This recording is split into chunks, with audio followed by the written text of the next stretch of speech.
through those doors, and then bang. Can we focus in on that? Because we sit here now, and we can date this, it's the 11th of April 2023. Do you think, you talk about the EXP brand, you know, it's growing. We don't know where it's going to be in 2 or 3 years' time, but do you believe that the awareness of the EXP brand will be far greater in 2 or 3 years' time? Therefore, it's the people that get in now that can ride that wave as it goes into people this create awareness. the brand, not the other way around. Yeah. But I think the great thing about, one of the good things about the EXP model is the brand is there subtly in the background.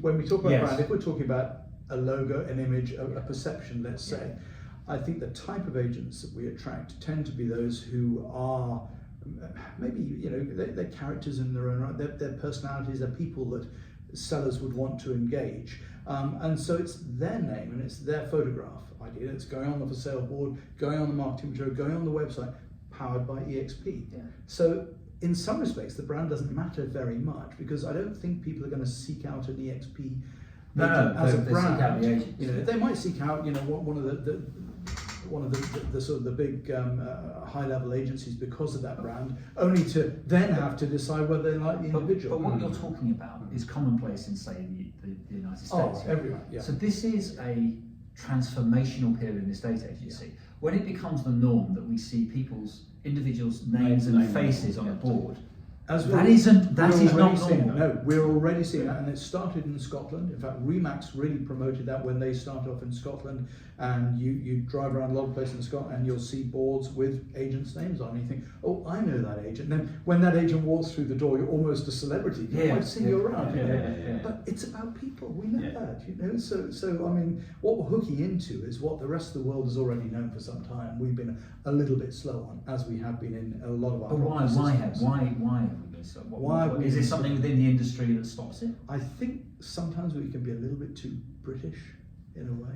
A little bit too, oh no, we can't do this. A little bit too conservative, rather it's ungentlemanly behaviour in a way, to go to prospect, to tout, to go and knock on a door that is on the market with another agent. Oh, you can't do that, but actually yes, you can do that. Because of social media, when metaphorically speaking, knock on each other's doors, you know, through interaction. Social media is a massive part of this. You know, the whole technology that sits behind the global platform that the EXP is powered by is phenomenal, isn't it? I mean, it's a big part of the offering. Well, that's the great synchrony really between them, in that we were just talking about promoting the individual. We all promote ourselves individually anyway, because we all have social media accounts. We all are videographers. We carry a camera, a video camera, and we promote ourselves all the time indirectly through our social media accounts. All we're just doing is popping a little business acumen into that activity. And all of a sudden we're mixing our business with our personality. So we're at the beginning of a shift away from the agency brand to the personal brand that is powered behind the scenes by an agency. That's what we're talking about. I think so. I think we are just past the beginning of it even. I think we are already, you know, with the numbers of agents of the EXP and the boards I see around, and the word on the street is we are go. I mean, this is a huge opportunity, I think, for anyone who you know, and I get it. I get that people might feel a little bit nervous, or it's a step in the dark. Fortunately, hundreds of other agents have done so before you, so it's not quite too dark. It's been proven there are agents there earning substantial figures that they never would have possibly earned, even as a manager in their office. And they're looking after their families, they're looking after their life, their future. They're able to afford to go on holiday and not worry too much about the business. They've got something for their retirement. Because they're business people, they're building up a good organisation below them as well.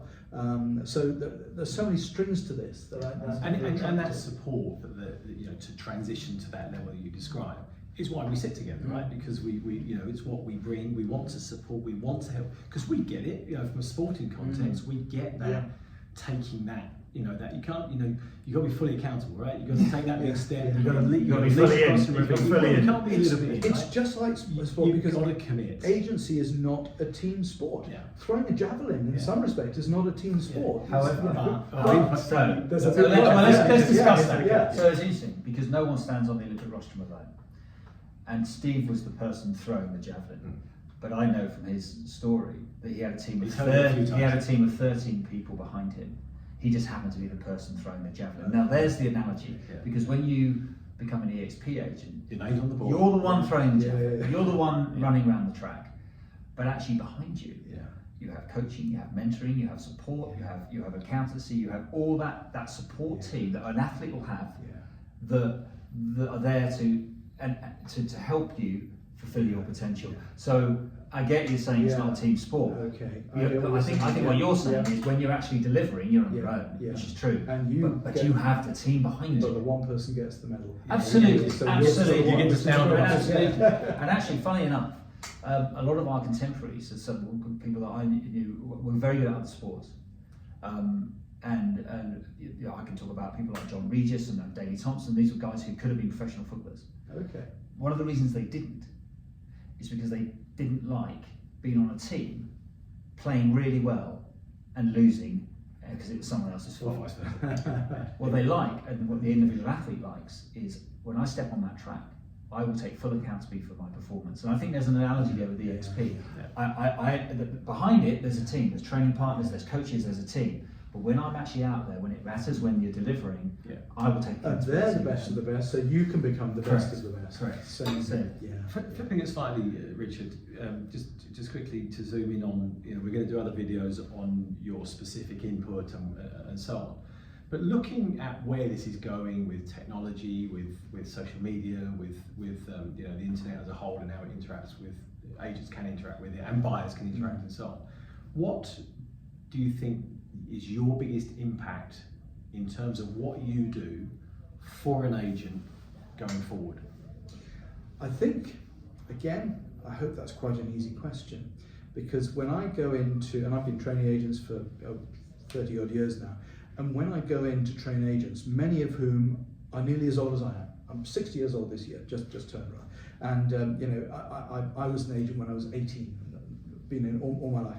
And when I'm training people who are perhaps same age as I am, they say, oh, I never realized there was so much to know. I wish I'd been in your training course 30 years ago. So what I bring to the party is to give me a good agent, and I want to make them absolutely fly by slightly, a few marginal gains, but giving them the skills they were never taught.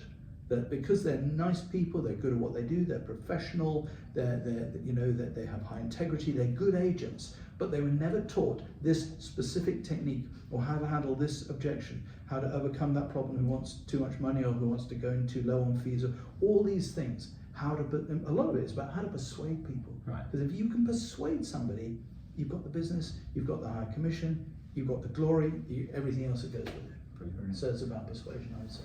Thank you. Thank you, Richard. Felt we could talk for hours, and I'm Yeah, sure we will. we will. We will do more, but thank you. Look forward to working with you. Absolutely, good stuff.